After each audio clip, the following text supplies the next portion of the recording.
Yewe mbabazwa n'abakristo bashaka icyo bahawe, bakarara amajoro, bakurira imisozi bagiye gushaka ikintu cyoroshye.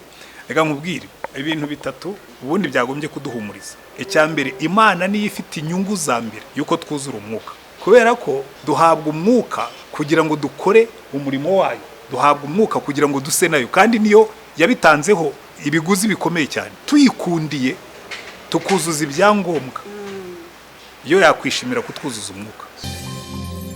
Arabohora TV, ishakiro ry'ubutumwa bwiza, umusemburo w'agakiza. Arabohora TV, ishakiro ry'ubutumwa bwiza, umusemburo w'agakiza. Tubahaye ikaze hano kuri Arabohora TV. Nkuko musanzwe mubimenyereye, hano dunyuzaho ibiganiro birushaho kubinjiza mu buzima bwo kunezeza Imana. Uyu munsi turi kumwe n'umutumirwa Reverend Kanoni Antoine Rutayisire, akaba agiye kutuganiriza ku nsanganyamatsiko mu kanya tugiye kubabwira, ndetse kandi turi kumwe na Evangeliste Nyiramukiza Ev.Betty. Reka dutangire dusenga Imana hanyuma dukomeze n'insanganyamatsiko yacu. Nyiramukiza Ev.Betty, mwadufasha musenga. Mana, izina ryawe rishyirwe hejuru. Uyu mwanya n'uw'ijambo ryawe, turabizi ko usanzwe uwushyigikira, usanzwe uwubamo, n'ubundi urabidukorera kuko uri umwami wacu kandi uri umunyembabazi. Umugisha umuntu wese uzumva ubu butumwa, kandi Mwuka Wera aba ari we usobanurira imitima y'abantu, izina rya Yesu, amen. Murakoze cyane. Abakristo benshi iyo Pasika ivuyemo, kenshi bitegura ikindi gihe cya Kristo yasize asezeranyije intumwa, ari cyo gihe yari yasezeranyije intumwa ko azaboherereza Umwuka Wera. Muri kino gihe nanone, mbere yuko Kristo yohereza Umwuka Wera, yamaze iminsi 40 yiyereka abigishwa be.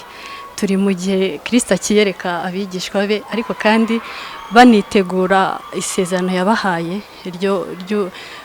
ry'uko azaboherereza Umwuka Wera.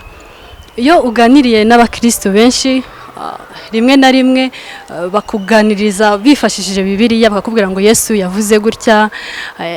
Rimwe yigeze avuga ko atari byiza ko agumana n'abigishwa, ahubwo ko ari byiza ko agenda kugira ngo azaboherereze Umwuka Wera. Ariko kandi bakibaza rimwe na rimwe, bitewe n'inyico zitandukanye, bakakubwira ko Kristo ari we Mwuka Wera, ari we Data, ari we Imana, ari we ibyo bintu byose.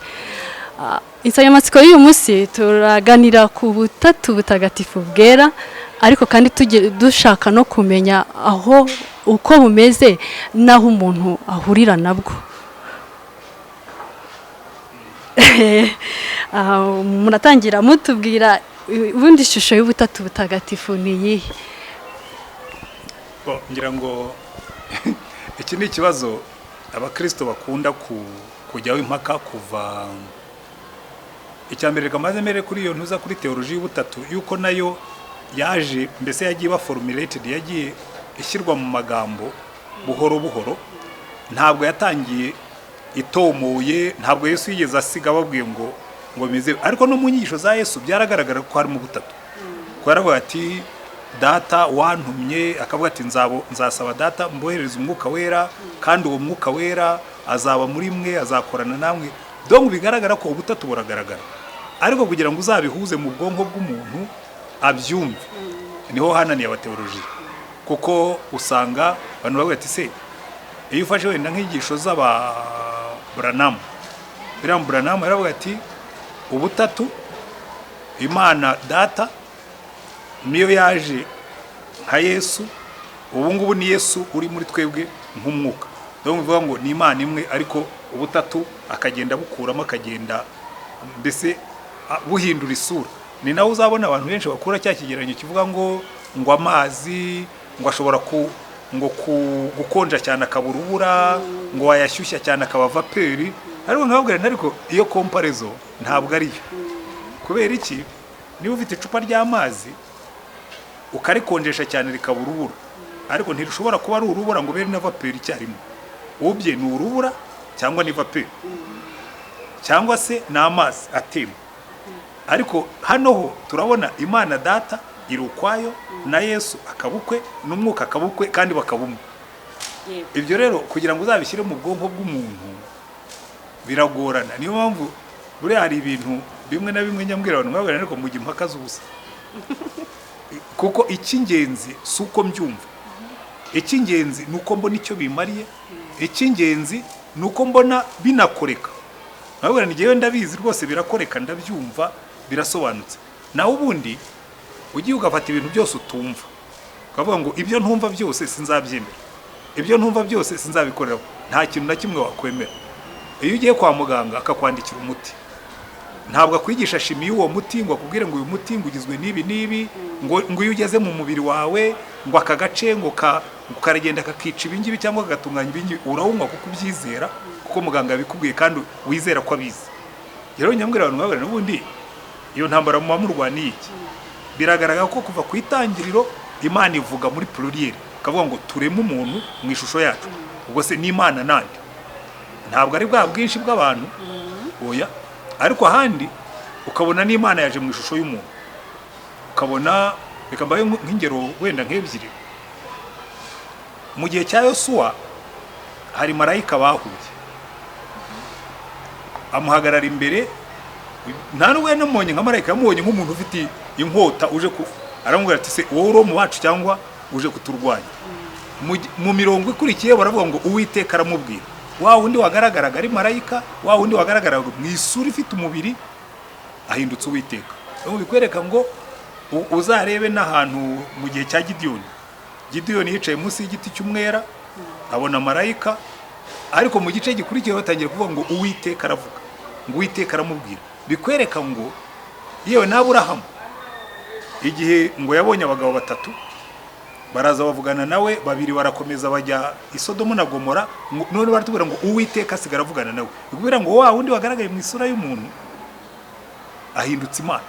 Ibyo rero nibyo bajyaga bita, nibyo nako muri teoloji nibyo bita teofani, Imana igaragara mu isura y'umubiri. Bababwira ati no mu isezerano rya kera Yesu yajyaga agaragara ataranavuka ngo abe umuntu. Ariko ibyo ngibyo urumva ni interpretation zacu, ariko bigaragara ko hari igihe Imana yigaragazaga atari marayika ahubwo ikaza mu isura y'umuntu. Umwuka we kuva isi kirema tubwira ngo umwuka w'Uwiteka yagendagendaga hejuru y'amazi, ahandi umwuka w'Uwiteka baza. Bikwereka ngo ubishaka utabishaka biragaragara yuko Imana igaragara mu butatu muri Bibiliya.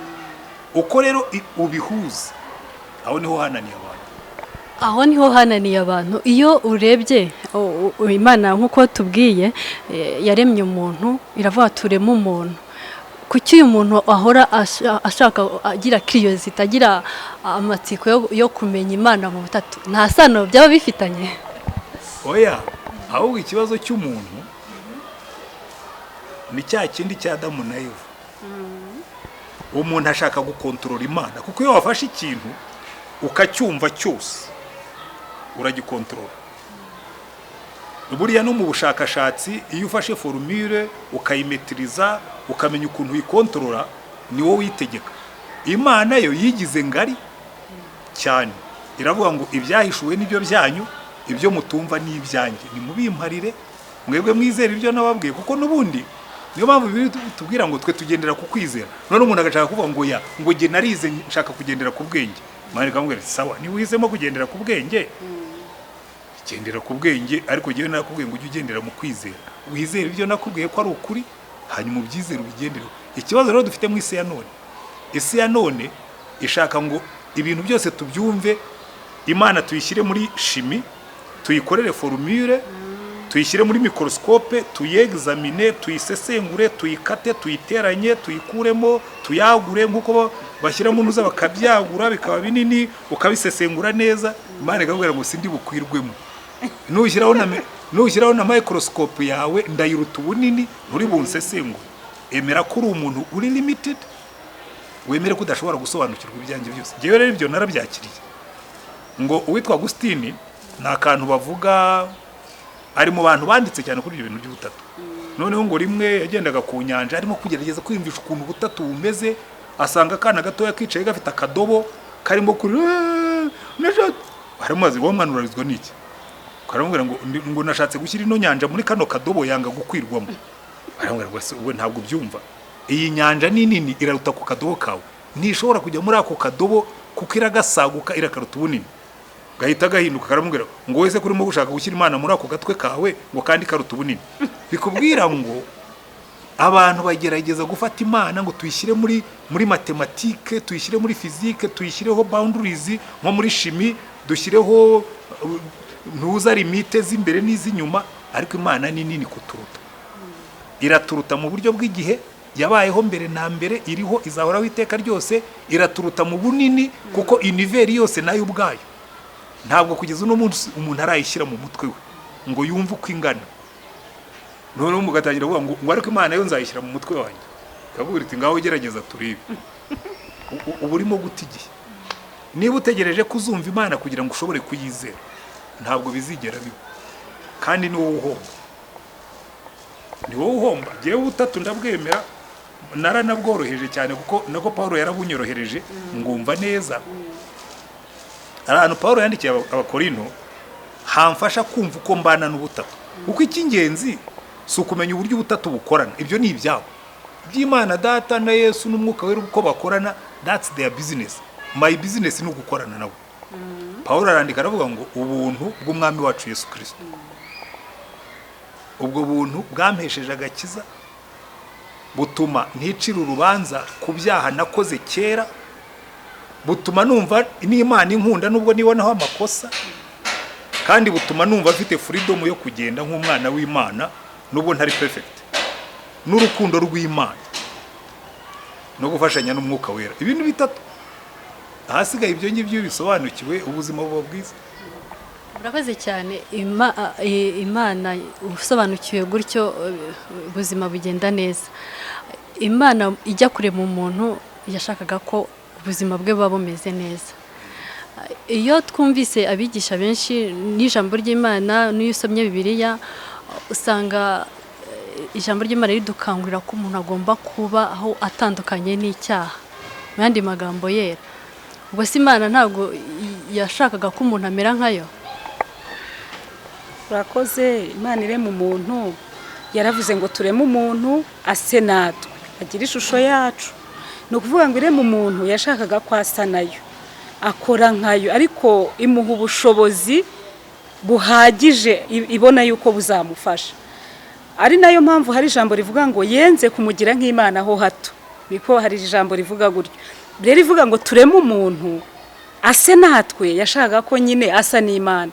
Ariko icyaha kije, ya nzoka nyine iraza. Inzoka ubundi cyari igikoresho cya Satani, iraza iravuga ngo harya Imana yarababwiye ngo ntimuzarye kuri iki giti. Yarababeshye, yagira ngo mutazarema nkayo. Iryo jambo rishatse kuvuga ngo Imana ni inyeshyari, iby'ijya ivuga ntijye ibigeraho. Ubwo rero icyo gihe nibwo umuntu we yatandukanijwe n'Imana n'icyaha. Ariko ubundi Imana irema umuntu mu mugambi wayo, yumvaga umuntu agomba gusa n'Imana, akaba haguwe neza, nta rupfu, nta bibazo. Urakoze cyane. Gusa n'Imana no gutera nkayo ni ibintu bibiri bitandukanye. Ariko gusa n'Imana sinzi impamvu abantu, kuko Satani iyo urebye ishuka Eva yaramubwiye ngo Imana hari ibintu reka tubitandukanye. Ikintu Satani yashutseho Adamu na Eva ntabwo yababwiye ngo nimurya ruriya buto muzasa n'Imana. Ahubwo yarababwiye ngo nimurya ruriya buto muzaba Imana. Kuko ikibazo n'uno munsi umuntu afite ni ukwigenga. Mu yandi magambo Satani yaravuga ati ubundi muriya ruriya rubuto Imana mwayisimbura ibi byose mukabitegeka. N'uno munsi niyo ntambara dufite y'abantu bashaka kubaho Imana idafite uruhare mu buzima bwabo, akumva ko yakwitegekera isi ye niyo yamunaniye. arakomeza akifunga akavuga toya jewe isi yanjye nzayitegekera nubwo irimo kunsenyukana ariko nzayitegekera. Buriya rero gusa n'Imana nta nubwo ari no kuvuga ngo tuzahinduka umwuka, oya, nyine niyo mpamvu tutazaba Imana, tuzasa nayo, ariko tuzasa nayo muri byinshi. Kubera icya mbere, burya umuntu niwe kiremwa gisenga. Ari abantu bakubwira ngo ubwirwa n'ikize ko n'inka nazo zidasenga. Abana rwose ndabona inka zateranye zakoze urusengero, nta nizo ndabona zarwubatse, sindabona inguge zifite urusengero, sindabona inyoni zagiye gusenga. Icya kabiri, burya mu bintu byose Imana yaremye, umuntu niwe ufite capacité de création, ubushobozi bwo kurema burenze ubw'ibindi biremwa byose. Kuko witegereje ibyo abantu bakoze, nta yindi nyamaswa n'imwe, nubwo hari izituruta ubunini bw'umubiri, nubwo hariho n'iziturusha imbaraga, ariko nta n'imwe irakora ibyo umuntu yakoze. Icyo ngicyo gusa n'Imana. Ariko ikindi kirutaho, icyatumaga Imana ishaka umuntu usa nayo, ni communication yagirana n'Imana. Donc gushobora kuvuga ngo hari ikintu cy'Imana niyumvamo.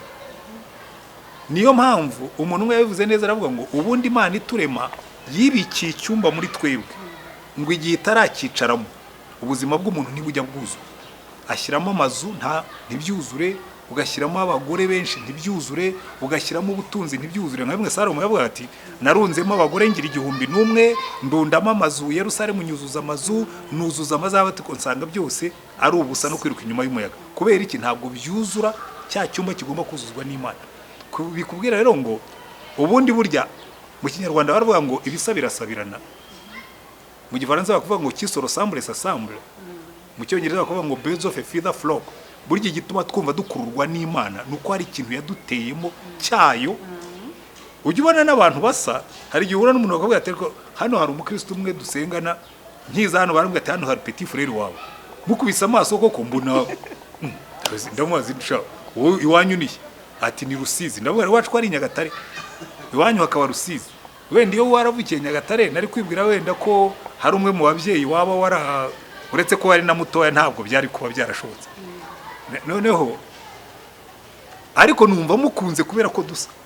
Buriya rero ikintu cyo kuba Imana yaraturemye dusa nayo gikurura urukundo rwayo, natwe kikadukurura urukundo rwayo muri twe, ku buryo habamo attraction. Icyo rero buri ni Imana yashakaga. Bivuze ko umuntu yaba adakijijwe, ari mu byaha nyine, ari mu bintu Imana yanga, yaba ari umukristo, afite iyo connection n'Imana, afite ubwo busabane n'Imana, birashoboka. Reka nkwereke uko bikora. Ubu nkufashe nkazana ibyondo, nkaguhoma, nkagusiga ahantu hose ukaba ibyondo ugasa nabi, ntibikuramo kuzakureba azavuga ngo ariko uriya muntu nubwo asa nabi ariko ni umuntu. Natwe burya Imana itureba, ndavuga ariko uriya muntu nubwo Satani yamusize ibyondo, ariko isura yangira cyarimo. Niyo mpamvu uzanabona buriya uzatangazwa no kubona n'Abanyarwanda barivuga ngo nta murozi wabuze umukarabye. Umuntu aragenda akaba mubi akica abantu. Ejo twabuze tuganira, twari twagiye kwibuka ahantu, umuntu aduhuhamya aratubwira tumva umuntu wandokoye bagiye kunyica yari yisha abantu yabamaze, atamubisa amaso arandeba aravuga ngo uyu mwana nta uri bumwice, ngo umwica arambona, ati arandokora, ati kuko yarazi ko bari bunyice namvaho, arababwira ngo mwese mutahe, ngo ndamusigarana, nishaka kumwica ndamwica, nishaka kumureka ndamureka. Ati kubera ko bose bamutinyaga baramureka, ataransigarana, ati genda ntegereje ko anyica, ataransigarana. Aho ngabigereje saa 12 arambwira ngo shaka ngo reka nkwerekeze murenze uyu musozi ngo ujya aho ushaka. Nkavuga ngo buriya ashaka kungeza ahantu kure ngo anyicire. Atamaze kundenza nka kilometero 1, atarambwira ngo iruka.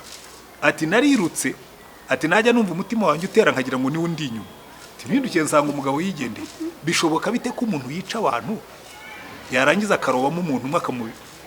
Umutima w'Imana ubugihari, nubwo umuntu yaba umugoma agaheza, haba hakirimo ubuntu bw'Imana muri we. Niyo mpamvu ushobora gufata umunyabyaha wakoze ibyaha byagaheza birenze, Imana ikamuhanagura, ukabona arongera abaye umukiranutsi. So isura y'Imana ntiyuvamo kurinda upfa. Isura y'Imana ntivamo kurinda upfa. Ni iki uyu munsi umuntu yakora kugira ngo isura y'Imana, hari igihe nyine umuntu isura y'Imana ibimurimo, ariko umuntu wese yamubona akagaya Imana yamuremye. Buriya hari n'ababyeyi bajya babwira abana babo batinda irutwa n'iza ko yaravuye. Mu yandi magambo hari icyo aba avuze gikomeye mu kuba Imana yarashyizeho uwo muntu. Niki umuntu yakora kugira ngo isura y'Imana iri muri we umuntu agume gushima Imana kubwe? Ikintu umuntu yakora ni cya kindi Imana yashakaga muri Adamu na Eva, kuko bamaze gukora icyaha ntabwo bahise bagira wa mutima uri hambo usaba imbabazi uca bugufi, ahubwo Imana yarababajije ngo kuki byagenze gutya. Umwe ati ni wa mugore wampaye, Adamu ati ni uyu mugore. Hanyuma babajije umugore nawe ati ni ya nzoka waremye. None si yo babaza inzoka nayo yari buvuge ngo ni ya shitani waremye. Icyaha bakagiherereza kuri nde? Ku Mana. Ariko Imana icyo yabashakagamo nuko bari guhite basaba imbabazi. Icyo umuntu yakora rero nuko yareka imirimo yose ibabaza Imana, akagerageza agatangira urugendo rumufasha kwiyunga n'Imana. Numva ari icyo ngicyo, kugira ngo umuntu ase n'Imana mu buryo bwuzuye, nuko yakurikiza amategeko yayo, kuko ikintu cyose kigira amategeko. Ndumva ari aho yamfasha. Umuntu yifitemo ubwo bushobozi bwo kubasha kuvuga ati noneho ndakora ibyo Imana ishaka bikunde. Ibintu bitatu Imana idukorera kandi yarangije kubikora. Cyambere ubwo Yesu yaragiye gusubira mu ijuru, mu magambo ye yabwiye abigishwa be muri disikuru ye ya nyuma muri Yohana 14:15 ndetse no muri 16 bigarukaho, ariko ibyo mvuga biri muri 16. Yarabwiye ngo umwuka wera naza niwe uzemeza abantu iby'ibyaha n'iby'urubanza n'ibyo gukiranuka. Icyo ngicyo iyo ni instrument imwe Imana ikoresha kugira ngo itwemeze, ariko umwuka afite ibindi akoresha. Paulo yandikira Timoteyo, uretse ko banabigarukamo n'ahandi henshi muri Bibiliya, yaramubwiye ngo ibyanditswe byera byose byahumetswe n'Imana, bigira umumaro wo kwigisha umuntu no kumuhanira gukiranuka no kumwemeza ibyaha bye no kumwigisha, ngo kugira ngo umuntu w'Imana aba atunganye rwose ashobore gukora imirimo myiza yose. Ahandi Imana igakoresha umutima nama. Niyo mpamvu Paulo yandikiye Abaroma arababwira ngo buriya ngo abapfuye bataza amategeko ngo bazacirwa urubanza Imana idakurikije amategeko, ngo ahubwo ikurikije umutima nama ubarega cyangwa ukabaregura, ubashinja cyangwa ukabashinjura. Urumva muri twe Imana yashyize mu mutima nama unyibutsa ngo ibi bintu ugiye gukora ni bibi. Iduha ijambo ryayo tubwiriza, umuntu agatsindwa akavuga ati iri jambo riranshinja. Iduha n'umwuka ukoresha rya jambo akaryinjizaho rigomba kunyuramo, avuga ngo rigira ubugi nk'ubw'inkota winjira ngo igatandukanya ubugingo n'umusokoro. Noneho irangije ibyo byose, iyo imaze kukwemeza iravuga ngo rero ni ikiranukira kutubabarira. Amaraso ya Yesu akatwezaho ibyaha byose. So nta kimana itakoze kiba gisigaye n'icyacu. Ko hari igihe uganira n'umuntu ukumva arakubwiye ati nagerageje kureka uburaya, nagerageje kureka ubujura, byaranze. Undi akakubwira ati erega buriya, ubwo bitewe n'inyigisho zigenda ziba ziriho bifashishije Bibiliya, Yesu haraho yavuze ngo uyu muntu, ngo nta muntu ubwirizwa kuzaho ndi atari umwuka wanjye umuhereje. Mu yandi magambo, kugira ngo umuntu aze imbere y'Imana n'ubushake bwayo subwe, nicyo bivuze. Oya, biriya abantu bitwaza byinshi, ariko iyo mirongo ushobora kuyisibisha ibindi Imana yavuze. Imana isezerano rya kera rivuga ngo muzanshaka mu mbone, ariko ni munshaka n'umwete. Ariko nitwe duhaguruka tukayishaka. Muzanshaka mu mbone ni munshaka n'umwete. Ahandi mu isezerano rya Yesu akavuga ngo umuntu nankunda azitondera amategeko yanjye, ngo icyo gihe ngo nzamukunda, ngo na data azamukunda, ngo tuze tugumane nawe. Rero bikubwira ngo hari umuntu ambwira ngo ngewe ngo naragerageje ngo biranga. Abwira ariko nanjye ndabyemeranya nawe. Niba waragerageje mu mbaraga zawe nta kuntu bitari kwanga, ariko mu mbaraga za Yesu.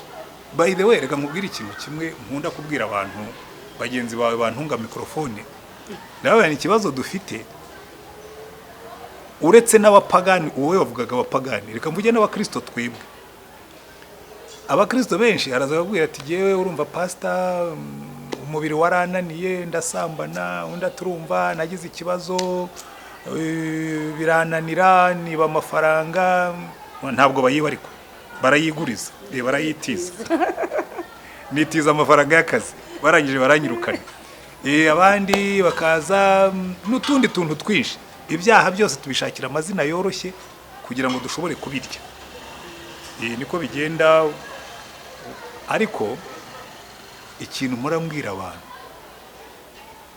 ikibazo cya mbere mbaza umukristo waguyemo cyane ngo ariko ubundi uzi Yesu ariko pastor ninde utazi Yesu no ushobora kuba uzi Yesu nkuko nzi Rwabugiri amateka yenda yazi na senze uko yitwaga na nyina nzi uko yitwaga n'uburyo nyina yashatswe ndabuzi newe yimanzi nuko byagenze nuko yapfuye ndakuzi amateka n'ibyabaye ku ngoma ye ushobora rwose kugutera story y'ingoma ya Rwabugiri yose nkayikubwira mu mutwe kuko numwe mu bami nakundaga cyane mu bami b'u Rwanda hari abantu bazi Yesu nkuko nzi Rwabugiri kuba Rwabugiri yari intwari ntabwo bingira intwari ngo nuko mbizi so information nyinshi mfite mu mutwe ntabwo zimpindura umukristo ariko kumenya Yesu muzima undeba bizambuza gusambana kuko nimara kwemera Yesu nk'umucunguzi n'umwami wa umwami cyane cyane umwami abantu benshi bakunda Yesu w'umucunguzi ntibakunda Yesu w'umwami ko Yesu w'umwami arantegeka bivuga ngo niba hari ibintu Yesu yavuze yanga sinzabikora kandi andeba uri muranyumva iyo uzi Yesu muzima hari ibintu udakora ariko urumva biba byaratangiye handi kwanza ukamenya ngo nemeye ko ndi umunyabyaha mwemerera ko ibyaha mbivuyemo arangiza n'amaraso ye ngaragara nk'umukiranutsi mu maso y'Imana arangije anshyiramo umwuka we arangije ampa ijambo rye rimbwira ibyo akunda n'ibyo yanga arangije arambwira ngo kandi nzaba nkureba aho uzajya hose icyo gihe rero unesha ibyaha kuko ubugendana na Yesu icyo gihe unesha ibyaha no kuvuga ngo umukristo wamaze kumenya ibyo byose abaho bwa buzima bwo kunezeza Imana akaba mu murongo mwiza wo kumera kwa kundi Imana yavugaga ngo turimo umuntu ase natwe erega buriya iyo watangiye gutumbira Yesu ugaruka muri ya sura ya mbere Adamu yatakaje nuzitegereza muri Bibiliya yawe uzasanga Yesu bamwita Adamu wa kabiri bivuga ngo ibyo Adamu wa mbere yashenye Adamu wa kabiri yaje kubisubizaho noneho bivuga ngo noneho Imana ikavuga ngo icyatumye mbacungura niko mu Baroma 18 bavuga ngo nukugira ngo abe mukuru wa bene se benshi ngo dushushanywe mu ishusho y'umwana w'Imana kugira ngo abe mukuru wa bene se benshi bivuga ngo twebwe Imana icyo yaduhamagariye ni ugusa na Yesu Adamu wa kabiri noneho hani Paulo akandikira Abakorinto akavuga ngo twebwe dutumbira Kristo mu maso yacu badatwikiriwe ngo buri munsi tugenda duhindurwa tugasa nawe tuva mu bwiza tujya mu bundi urumva rero iyo ibyo wabisobanukiwe umenya ngo twe turi abantu barimo kugenda baprogressa dusa na Yesu tukagaruka muri ya sura ya mbere Adamu yashenye ariko Yesu akayitugarurira nuko byoroshye gutyo murakoze cyane ubu no kuvuga ngo iby'abantu bibaza butatu butagatifu bw'Imana baba barengereye ahubwo icyo basabwa nuko biba mu murongo wo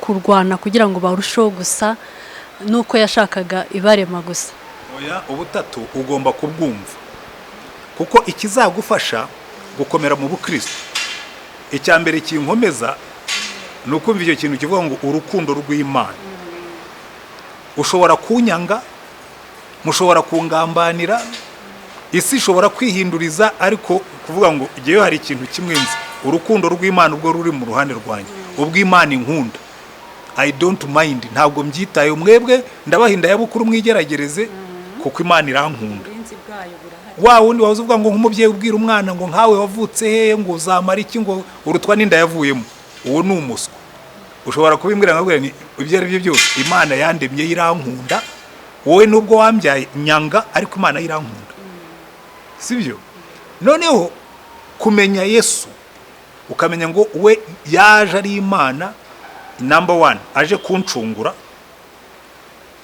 arangije ariko aje no kumpindura ngo nse nawe, yaje kunyereka mbese umuntu wuzuye ukwasa. Akavuga ati dore umuntu wubaha Imana, dore uko Adamu yagombaga gusa, dore uko yagombaga kumera, akajya ategeka isi akayigenga, noneho nawe nkwaye ubwo butware uzuse nanjye. Ahubwo nicyo kimbabaza, ntabwo dukura ngo dushake gusa na Yesu.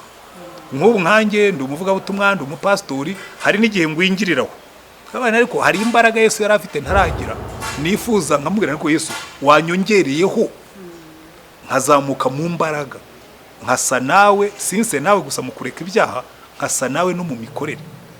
Ariko umwuka wera nkamukunda kubera ko niwe uza kumfasha ibyo ngibyo. Urumva rero ibyo bintu bitatu, gusobanukirwa ubutatu mu butatu nyine, nubwo ntumva uburyo buhura, ibyo si ibyanjye, ibyo ni ibyabo aho bari hariya hejuru, ibyanjye nkeneye hano ku isi nibyo menya kandi biramfasha. Uyu munsi ko twumvishe ko umwuka wera nawe akora imirimo yo kurushaho kwigisha nk'uko Kristo yavuze ngo azatwereza umwuka wera, biroroshye ko umwuka wera ahita aza umuntu amwaka akamubona. Murakoze cyane. Iki kibazo cy'umwuka wera abantu benshi bakigiraho confusion, ndetse n'urubyiruko rwishi usanga babigira deba ndende, ariko umwuka wera ubundi ni ibanga ry'Imana. Ariko kandi Yesu agiye mu ijuru yavuze ngo ndagiye, ariko nzaboherereza umufasha, azabafasha mu byo muzanyuramo byose. Umukristo rero umwuka wera rwose abamukeneye kandi abanahari. Unese umwuka wera ni iki? Kuba wemeye kuyoborwa n'Imana, ubuyoborwa n'umwuka wera, kuko ni Imana Data, Umwana n'umwuka wera. Ni ubutatu nyine, ni Trinity, ntago wabatandukanye. Birashoboka rero yuko umuntu yakuzura umwuka wera, ariko ngewe mbona ari icyifuzo ahubwo abakristo twagira, twavuga ngo Mwami duhishurire, duhe imbaraga z'umwuka wera. Reka wenda mvuge ngo padiri we yaravuze ngo ni amayobera matagatifu, ariko ngewe reka mvuge ngo umwuka wera ni ibanga ry'Imana, mbona ariyo imutanga, kuko intumwa ziri hahandi Yerusalemu ngo bari bamaze igihe basenga, bihana, bagira gute, bashaka umwuka wera. Igihe kiregera umwuka wera baramuhabwa. Birashoboka rero ko umwuka wera abantu bawuhabwa, birashoboka. Pase dusoza, birashoboka ko umwuka wera abantu bamuhabwa. Hari abantu bamara imyaka nka 20 ngo bamushaka, hari abantu burira imisozi myinshi bagiye kumushaka. Rimwe na rimwe reka musubize wenda utararangiza ikibazo. Jewe mbabazwa n'abakristo bashaka icyo bahawe, bakarara amajoro, bakurira imisozi bagiye gushaka ikintu cyoroshye. Reka nkubwire ibintu bitatu ubundi byagombye kuduhumuriza. Icyambere, Imana niyo ifite inyungu za mbere yuko twuzura umwuka, kubera ko duhabwa umwuka kugira ngo dukore umurimo wayo, duhabwa umwuka kugira ngo duse nayo, kandi niyo yabitanzeho ibiguzi bikomeye cyane. So tuyikundiye tukuzuza ibyangombwa, iyo yakwishimira kutwuzuza umwuka cyane. Icyo ni icyambere. Icya kabiri gituma mvuga abantu bavunika ku byo batagombaga kuvunikira. Ubundi abantu benshi bajya gushaka umwuka, ubundi uje ukamubaza ariko ubundi urashaka umwuka, Imana ikubaje ngo ariko urashaka umwuka ngo umukoreshe iki cyangwa mukorane iki. Benshi bakubwira ngo twumvise ko umuntu yuzura umwuka agatigita, hari korasi twajyaga dutera kera ngo muze twisengera Imana maze twigire mu mwuka twiyumvira uwo munyenga. Nkabwira abantu ariko ntabwo umwuka wera ari urwicungo umuntu aho ajyaho akiyumvira uwo munyenga. Ubundi uhabwa umwuka kugira ngo ukorere Imana, usohoze destiny, umugambi Imana yari ifite kurema. Ntabwo rero umwuka umuntu ajya kumushakira ku misozi. Icya gatatu ko ndagira ngo mbyoroshye, Yesu yaravuze ngo ninde mubyeyi umwana yasaba umugati akamuha ibuye, yamusaba igi akamuha sikorupiyo, yamusaba ifu akamuha inzoka? Ngo none se ngo ko muri babi mukamenya guha abana banyu ibyiza, ngo so mu ijuru we ntazaha umwuka abamumusabye? Bishaka kuvuga iki? Bishaka kuvuga ngo rimwe na rimwe dushaka umwuka ariko tutazi icyo tumushakira. Ukamara imyaka 20 Imana ikavuga rwose uyu muntu ubundi ndamuha umwuka ngo nkorere iki, kugira ngo yitigise, kugira ngo hari abantu batazigera buzura umwuka.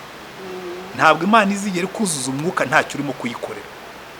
Oya, kuko Yesu yaravuze ngo muzahabwa imbaraga umwuka wera nabazaho ngo muba abagabo bo kumpamya. So ntacyo urimo gukorera Yesu, ntabwo urimo kumuhamya, urimo uranagenda nabi. Kubera yuko ba Petero bigisha mu byakozwe n'intumwa yaravuze ngo uyu mwuka wera ntabwo na Yesu yari yarabivuze ngo ariko ni umwuka uhabwa abamwizeye.